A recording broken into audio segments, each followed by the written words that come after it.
the main thing behind, the words, the power behind the words is always the concern the speaker has. Like Ibn Abbas radiallahu anh mentions that it's not the words that have an impact on the person, it's where the words come from. Meaning, if they come from a person's heart, then the words will have an impact. And if the person just speaking just to fill in time, then there will be no impact. So we pray, I request you all to make dua that the next couple of minutes, 15 minutes, Allah gives us sincerity and real concern. Just recently, a lot of my friends have been seeing me very upset, and they start asking me questions like, are you depressed? And so on. So then the answer I gave them was that this time around the year, I'm always very upset. And they asked me why. I said because recently I just turned 25 years old. I know I look a lot younger, I'm 25 years old. Alhamdulillah. And I tell them that when I was studying in Leicester for 5 years, so the night before I turned 20 years old, that's when it all began. Because when you're a teenager, you feel like you've got a lot of time.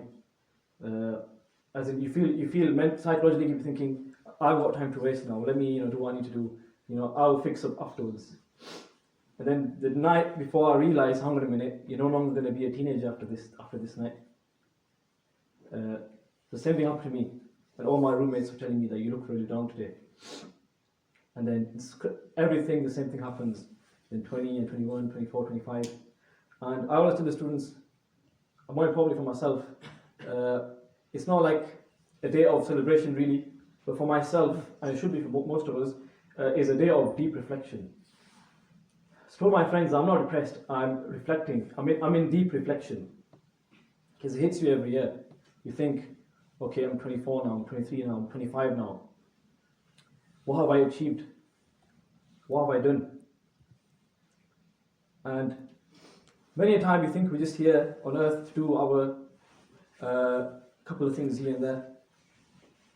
Namaz, Palli, read my namaz, done this, okay, fine.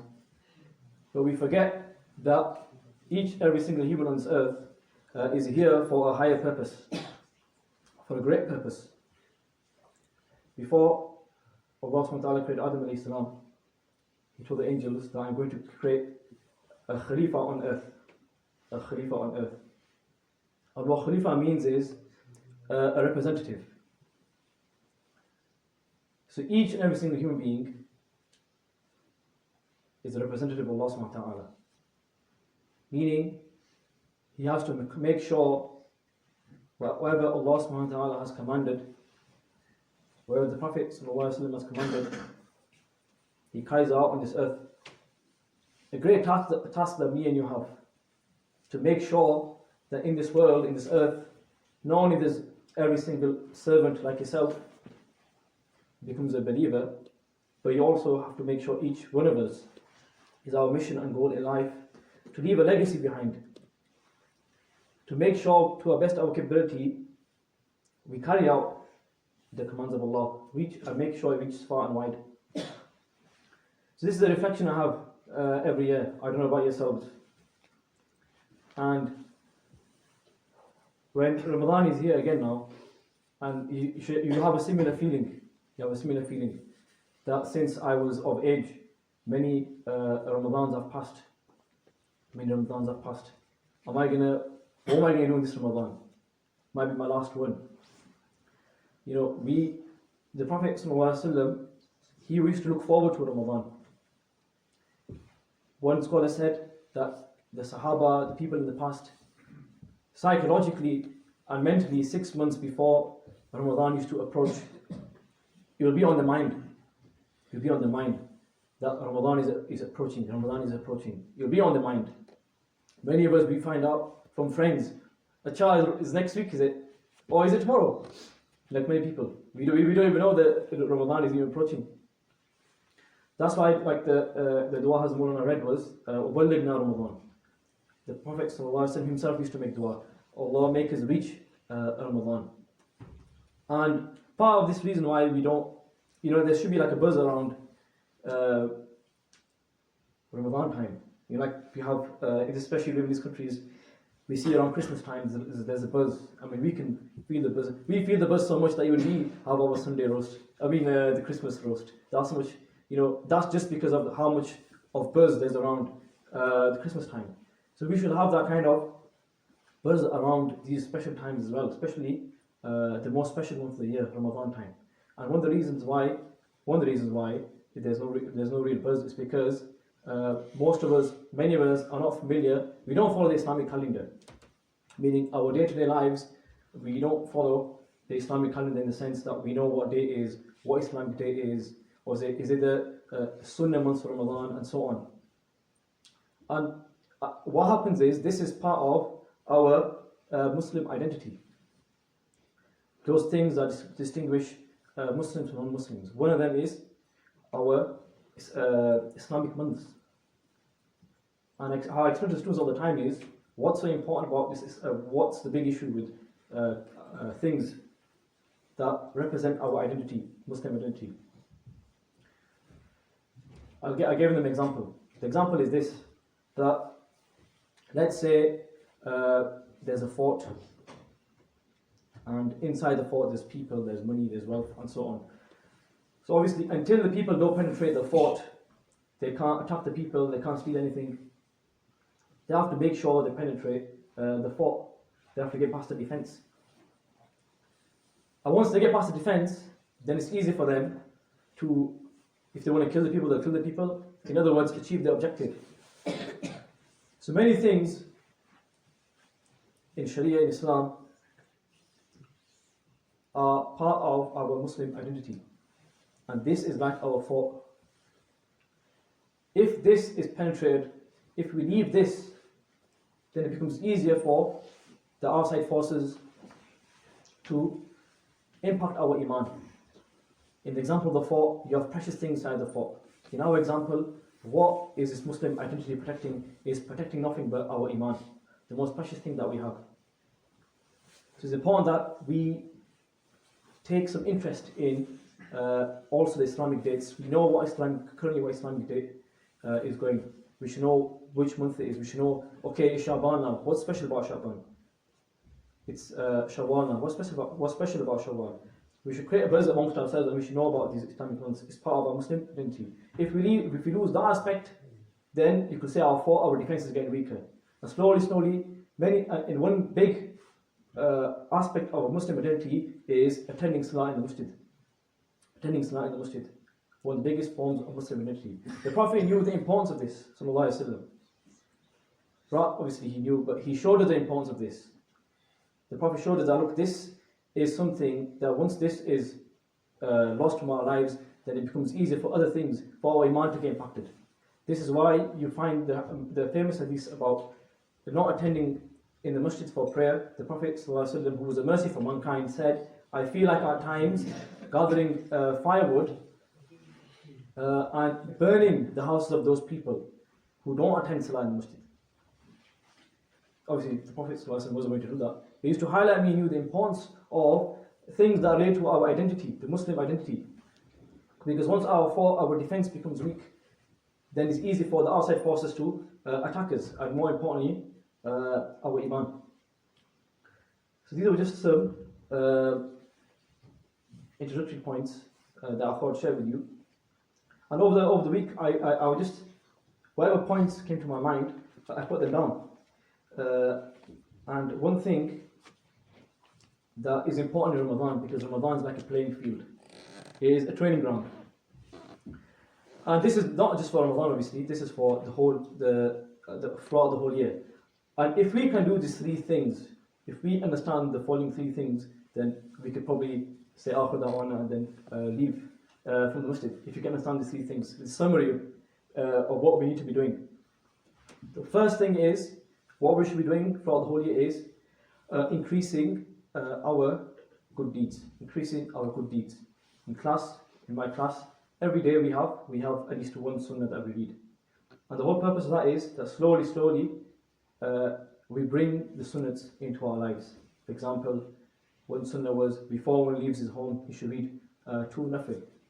And the virtue of this is, it will protect him from calamities. So then, slowly ask students, okay, who did this yesterday? I question myself as well, I learn as well, okay, am I doing this? So one thing that should be on our mind throughout the year is increasing in good deeds. Second thing is decreasing in permissible things. Decreasing in permissible actions.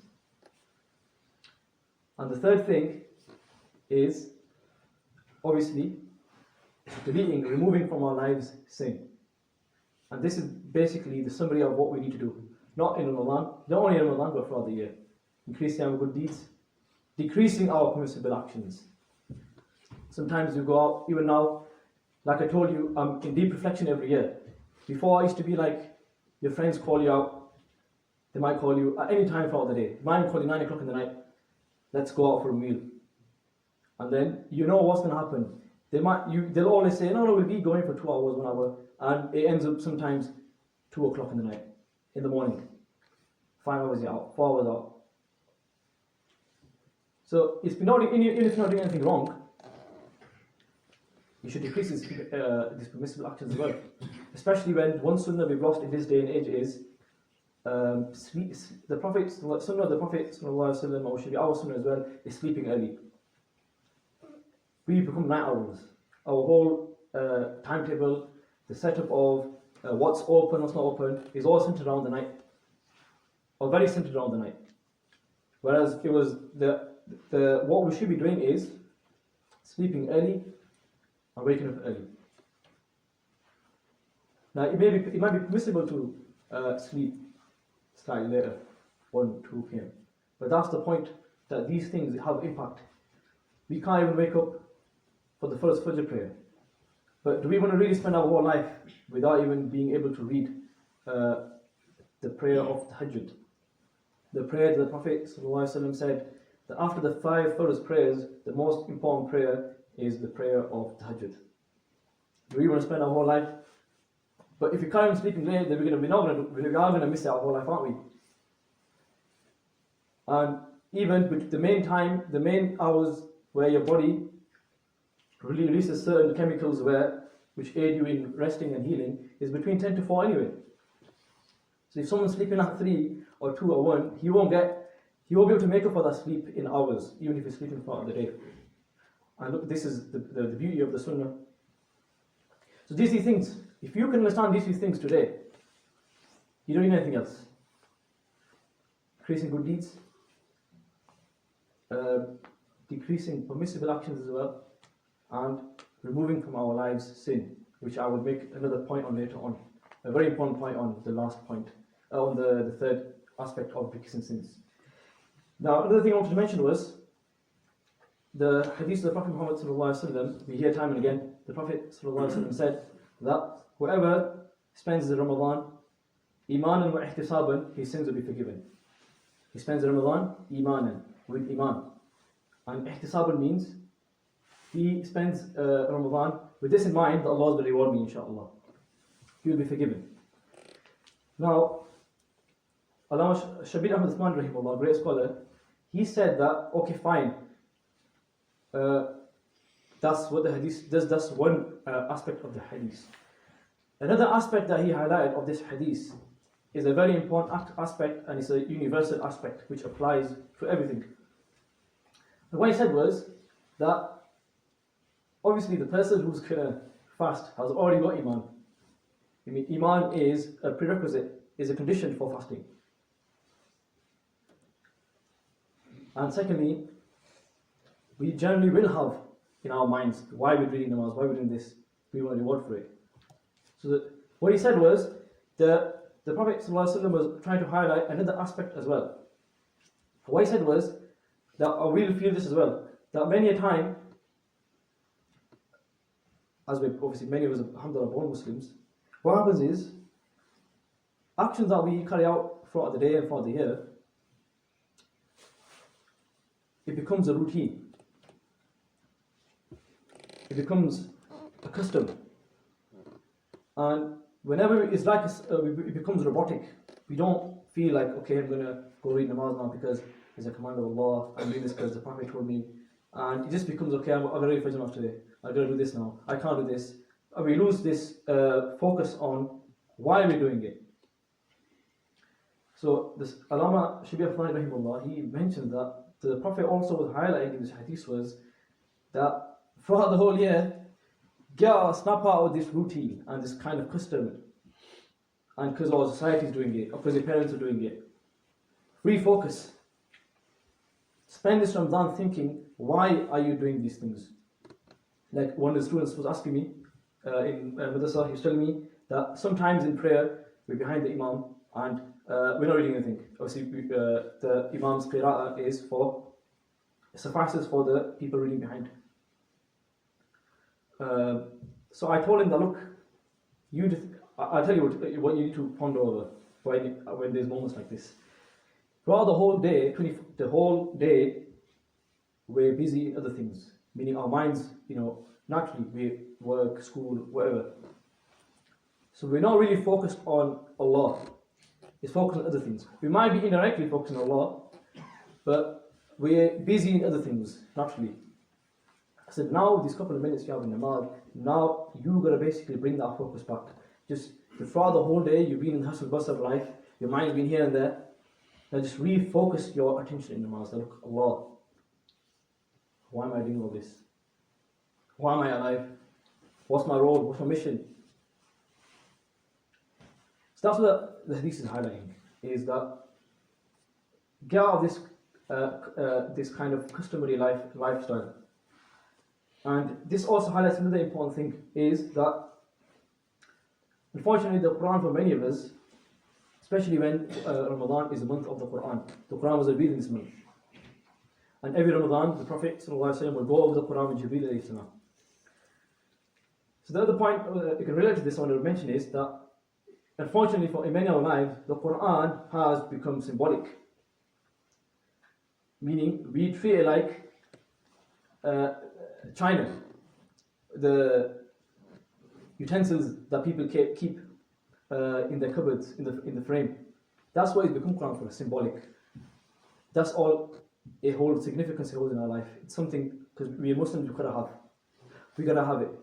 We'll place it at the high shelf, we'll give it a nice cover maybe, but in our hearts, it's at the bottom. Sometimes in some cultures, when somebody gets married, what they'll do is, they'll give a Quran to the person who's getting married. Take it home with you. What's the purpose behind it? It's not so they're going to read it or they're going to ponder it. It's symbolic. We've lost connection with the Quran. It's just symbolic. It's something that's of sentimental value for us. It's the Quran. It's Allah's word, so we got to keep it. We'll touch it, we'll swear on it, all that. But He wasn't sent to us to just keep it, make it like a symbol. Make it just into a book that I swear by the Quran, I did it, and so on. The main purpose of the Quran was sent to us was for guidance, to ponder over. The command of the Quran is ponder over the Quran. For everybody, scholars, non-scholars alike. Obviously, the more knowledge you have, the better you'll understand it, the more better you'll reflect on it. The less knowledge you have, you're still going to reflect on it. You might be able to benefit as much as the ones who have complete knowledge, or have a lot of knowledge. But the command is for all of us. Ponder over the Quran is a command Allah has given as a command. So this Ramadan, let's begin pondering over the Quran. I'll tell you how. And this has been like a topic very close to my heart for a long time. Alhamdulillah, I have some youngsters come to house every week as well, and we go over the Quran. And they reach a point, some have reached a point, where they haven't formally studied the Arabic language, but because we go over so many of the words, now they can figure out a lot of things by themselves. So this is what you do. Each of you should have a Quran, not with this translation, a Quran with a translation and basic footnotes. Basic footnotes. For example, I'll give you a book as well. Quran Made Easy. The book is called Quran Made Easy by Mufti Afzal. Nice book. You'll have the translation and the basic footnotes, so you know what's happening. On your own accord, you start reading that. Let's say in Ramadan, you're going to read 2 sides, or 3 sides you're going to read daily. Include 1 side with the translation and the basic notes, footnotes. That's one thing you're going to start doing. And every single one of us can start that. There's literally no prerequisite for that. You just got to basically spend, like some students, I mentioned to some students, you're going to buy the book and they'll be like, £6, what's the point of it? I'm like, our burger meals cost more than the book. And that's going to, you're going to eat that in 5 minutes, and it's going to have really bad aftermath for you as well, many a times. You've got the Quran here, you've got knowledge here. So that's the first thing you can do. All of you can start doing that now. Purchase it now before Ramadan begins. Purchase. It doesn't have to be that one, but that's a really good one. Quran Made Easy. Be asked to have translation with footnotes. Secondly, wherever you get confused, you've got a question, you ask a scholar. And just another note here, which came to my mind is that I mentioned recently in another place that when you think about doubts is not a negative thing. And it's every negative thing. Every being human is getting doubts.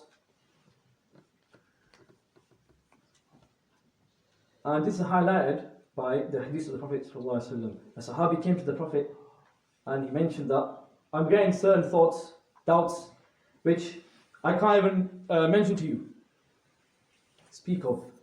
You know, sometimes you get youngsters text you and say to you, I can't text you, I've got to speak to you in person. This is a bit serious, this is a bit sensitive.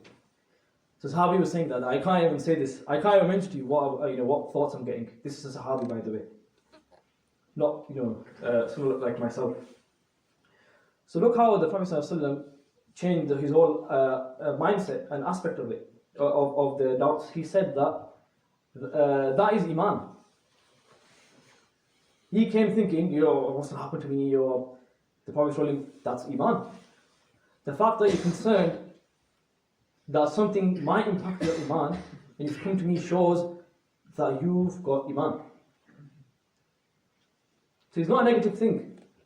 You can make it negative if you want, but it's not a negative thing. There's 3 types. I'll explain to you 3 types, okay? What do you mean by doubts? 3 types. And which ones cause for concern? The first one is what you will class as waswasa, which means you could say shaitanic whispers. Whispers you get. Now these, what you do is you just ignore them. The Prophet said, some of these, you read A'udhu Billahi Minash Shaitanir Rajeem, and you ignore them.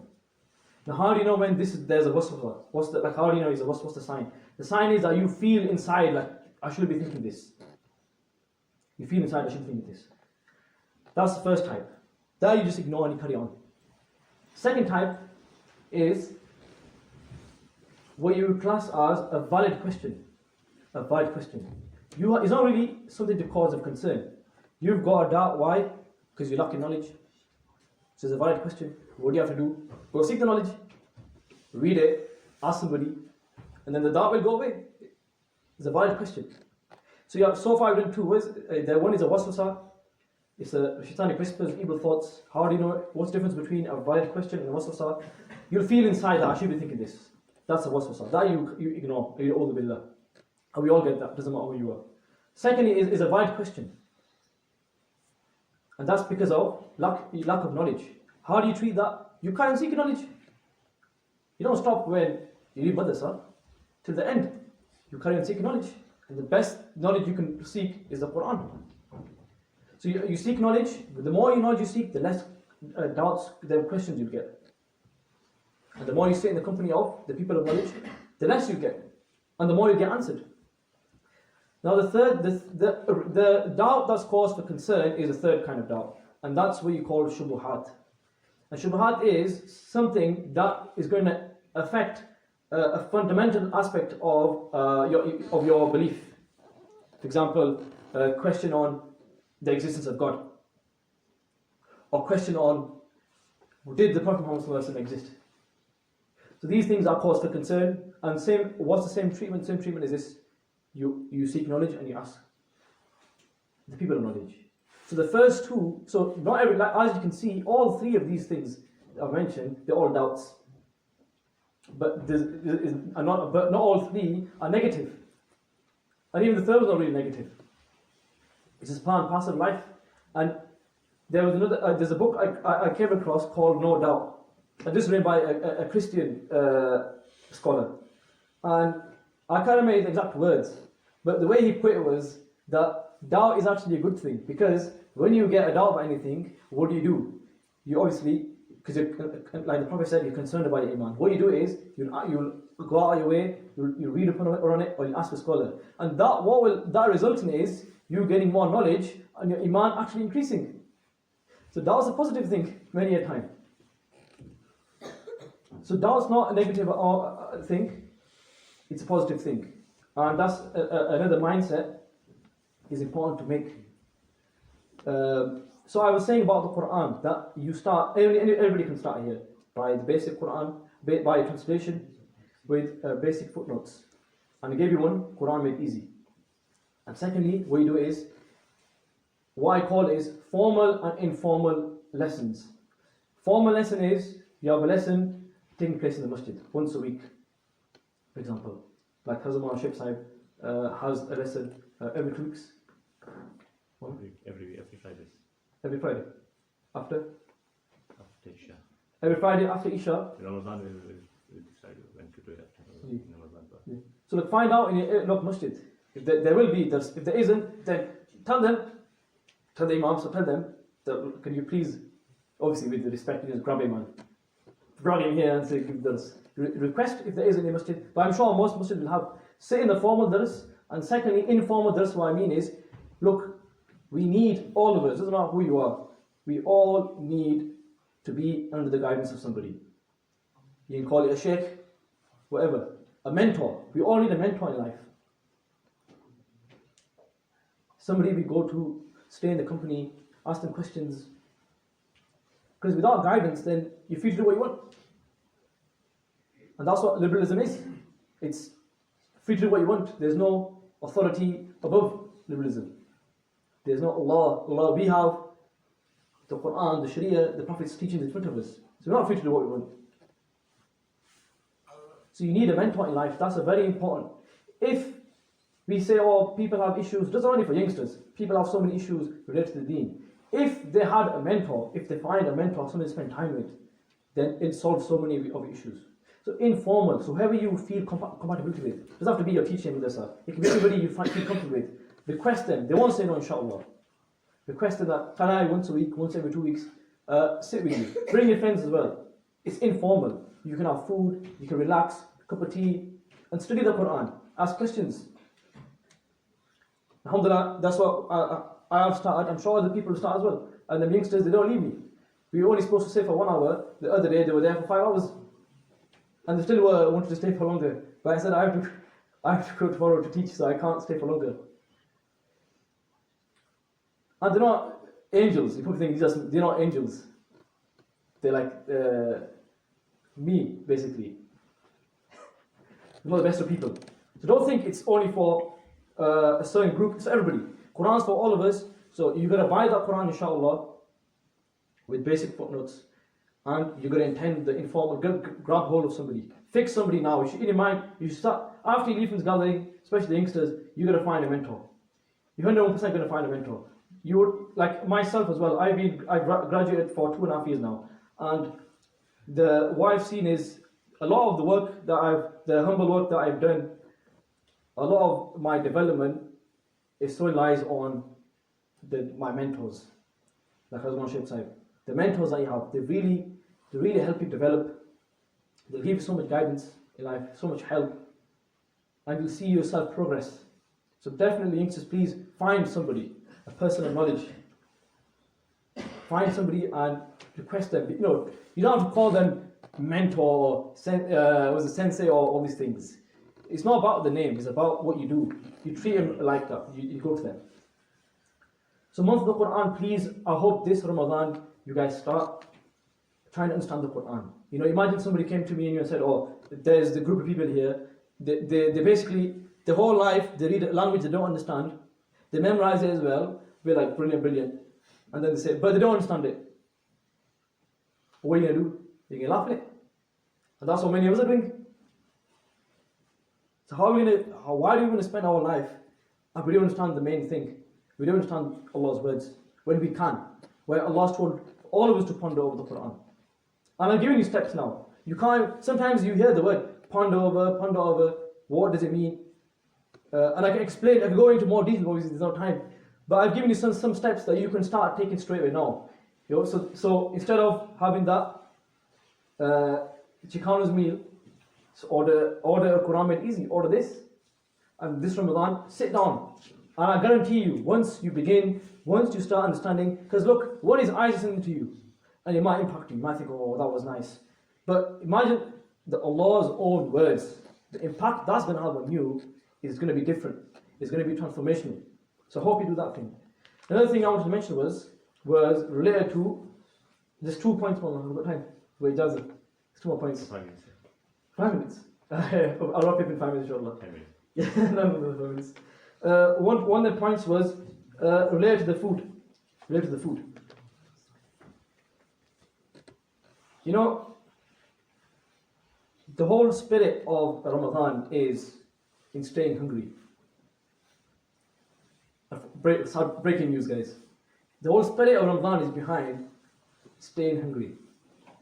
And what we do is we defeat the purpose. So I was telling students as well that how much we eat in Ramadan, we don't eat that much outside Ramadan. And not only that, the things that we eat in Ramadan, the different delicacies and different types of things we try, we don't do that outside Ramadan. So the whole spirit of Ramadan, like I was saying, decreasing permissible things, is being lost. And sadly, I tell the students as well that look, we've got a physical body. We've got Allah's given us intellect, He's given us mind, He's given us reason, and He's given us a soul, spirituality. The focus should have been, we should be focusing on reviving an intellectual revival, a spiritual revival. But sadly, what we've gone and done is, we've had a physical revival. Every other day, you walk right down the street, what do you see? Another takeaway popping here, another takeaway is appearing here. What's the talk amongst the friends? You try that place out, you try this place out. Why is Allah giving you a mind? Why is Allah giving you an intellect? Even the animals eat.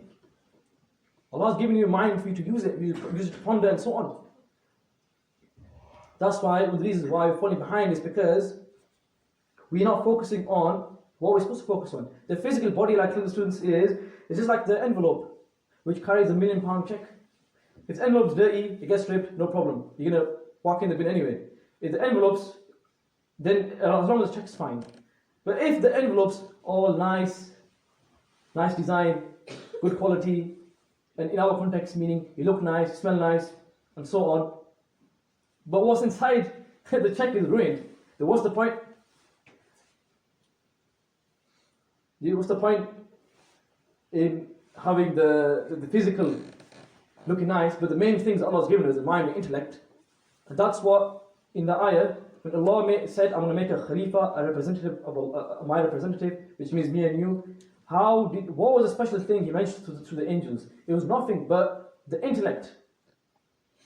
وَعَلَّمَ آدَمَ الْأَسْمَاءَ كُلَّهَا. He taught Adam Islam the name of all things. It was the intellect which highlighted the special quality of a human. This Ramadan, let's not decrease in, it defeats the spirit of Ramadan. And like Imam Ghazali rahimahullah beautifully said, he said, if you're just going to make it in, it's fasting, not feasting. If you're just going to make it into the same intake of food rather more than outside Ramadan, the Imam Ghazali rahimahullah, he says, then all you've really done is, you've just changed the time that you eat. Before Ramadan, you were eating whatever time you were eating, and the only difference is that Ramadan's come and not eating after Maghrib. That's what Ramadan's for. Yes, so the spirit of Ramadan lies in the hunger, because we have two enemies in life. Two enemies. One is shaitan, And shaitan doesn't mean just jinn. Not every jinn is a shaitan. The ones that are evil and they take it towards wrong things, they're shaitan. And like the Quran says, minal jinnati wan nas. Meaning, be the shayateen from the humans or from the jinn kind. So even a human who takes it towards evil and wrong things, even he's a shaitan. So two enemies we have. Shaitan in the form of a human or jinn, the whispers and so on. The second enemy we have is, and you can nurture it, it's Allah has given us all a nafs, which you can translate as your desires or lower self. And these are two enemies. So what happens to it in Ramadan? Why is Ramadan special different? Like the hadith mentions, many of the shayateen, the rebellious shayateen are locked up. Okay, one enemy is out of the way. Now we've got another enemy left. The nafs, the desires. So how are we controlling that? We've been told to not eat and drink. That's how we control the second enemy. To decrease. That aspect of decrease, not eating and staying hungry, is to control our second enemy, the nafs, his desires. Only then are we going to be able to fully excel in Ramadan. But if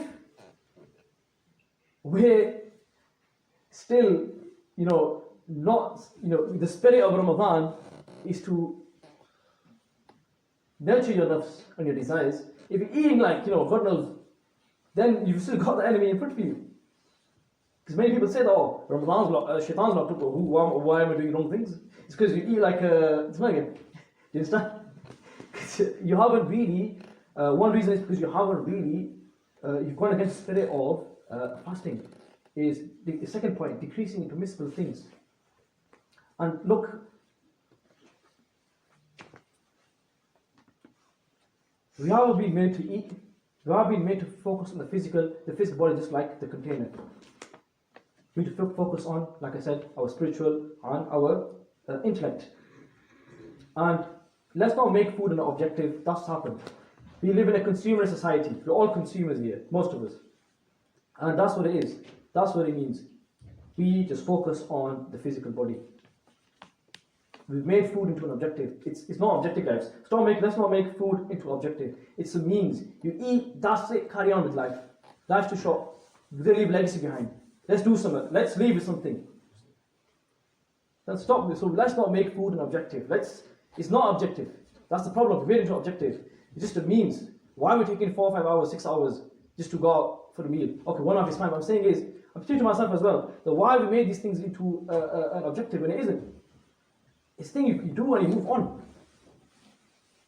Like someone was saying, I saw like a clip the other day where the brother was saying the Prophet had a six-pack, and like he was like, and I was thinking like it wasn't because the Prophet was taking these protein powders and he's going to the gym and doing lifting weights. It's probably because sometimes they managed to get food. When they got food, they ate. Sometimes maybe 1-2 days they never got food.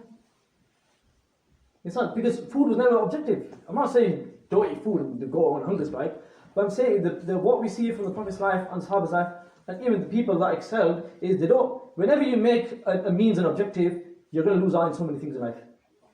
Doesn't know what it is. So let Ramadan be a lesson for us. Look, let's stop making food an objective. Let's make it a means again. Let's decrease it. Let's not lose sight of why we're fasting. The spirit of fasting is stay hungry, not to eat more in Ramadan. And one last point, if you have permission. One last point is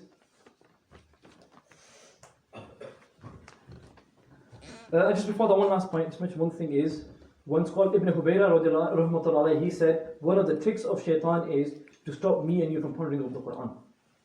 One of his tricks. So hopefully, I'm going to ask those who I know close to me, and if they've this Ramadan, if they go hold of a book and start reading it. The last point I wanted to mention was a very important point. It relates to the mindset. Like many times I tell the students that it's not just about having information. If you have the wrong mindset, you can have a lot of information, but it won't benefit you. But if you have the right mindset and you have a little bit of information, that'll benefit you, inshallah. So the last point was this, that I personally feel humbly, and then I found beautiful hadith of the Prophet ﷺ as well to kind of support this, is that The reason why you never heard me sitting here speaking about we're going to read Tahajjud, we're going to read this, and do that, in the past, they used to read stay awake all night and all that, is because our focus, what should our focus be in Ramadan for all of us, is not on the first 2 points, on increasing deeds. I'm talking about, we do that, but what should be our main focus? Our main focus should be on not committing sins. The main focus for many of us should be not committing sins. This is what holds us behind. This is exactly what holds us behind. I had 10 students the other day, gave an example. I said, imagine you have heating on in the room and somebody opens the window, what's going to happen? The heat's going to leave. That's what happens. You can do so many good deeds, but if you still have them sins in your life, it's back to square one. Another example I give them is the sins that, imagine you've got to get from A to B. Our context means getting to the love and pleasure of Allah subhanahu wa ta'ala. And let's say if there's a current against you, it'll make it more difficult for you to get from A to B. And that current is like sins. And at times the current can be so strong that you can never get from A to B. You'll be swimming because the current's too strong, you'll never get to your destination. And our context is the pleasure of Allah. That's what sins are. They hold us back from so much. There's so much good deeds that we could do, but the sins is like that. It's like the heat leaving the room. It's like the tide, swimming against the tide. So we need to focus on more this Ramadan, especially, and throughout the year as well. More than doing all this, tahajjud and all these things. It's fine. We can do that. We know that. But focus more on getting rid of these things in your life. And that's why the Prophet ﷺ said in the hadith as well. He said, "Ittaqul maharim takuna abad al-nas." He said, just stay away from the impermissible things. Yeah, just stay away from permissible things. You'll become the best of worshippers. And because look, I give told students as well, like person A, person B. Person A, I'll give you an example of person A. Person A, what he does is, he's waking up in the night for tahajjud. And okay, as a person B. Person B, he's awake in the night, and he's having a battle within him. And his mind, his nafs, he's getting thoughts that, let me watch pornography. And especially this thing is a cause for concern when 35% of internet traffic is pornography, unfortunately. But that's, inshallah, one day we just touch upon that as well. But let's say, so one's reading tahajjud in the night, one's awake in the night, and just battling with himself. His mind and thoughts are saying, watch pornography. And he's just trying to fight and not do it. I said, who's carrying out ibadah, worship? And to our mind, we think we will be more inclined towards person A because he's doing tahajjud. But the reality is, ibadah doesn't mean worship. It doesn't just mean worship, actions. Ibadah means submission to Allah. That's what ibadah is. That's what we've been created for submission. So person A, just like person A, what he's doing is out of submission to Allah. Person B, whatever he's doing is also out of submission to Allah. So even he's engaged in ibadah. Even that is worship. And we don't think that. We just think, okay, good deeds, or otherwise you're going to fall in sins. Or we just see, okay, he's doing good deeds, he's just doing sins. But that's not the case. Even staying behind any sin is ibadah, high form of ibadah. Don't think that only doing whatever these actions like namaz and these such things, so only they are ibadah. Even if you're struggling with a sin and you're battling yourself, even you're engaged in ibadah, you get a reward for that. And like the Prophet said, if you stay away from the impermissible things, you'll become from the best of worshippers. So focus on this Ramadan. Get all the sins out of your life. Not just, yes, we do the good deeds, but focus on that. Completely get rid of the bad deeds of your life. Because we just don't want Jannah, we want Allah's pleasure. And these things, we want His love. And these things attract the displeasure of Allah. How can you have a dirty heart and then at the same time you want good things to come inside our heart? And I will end on a statement by Sheikh Sayyid Ramadan. He said that, someone asked him that, it was a nice quote I came across, someone asked him that, how can you fear Allah and love Him at the same time? How can you fear Allah and love Him at the same time?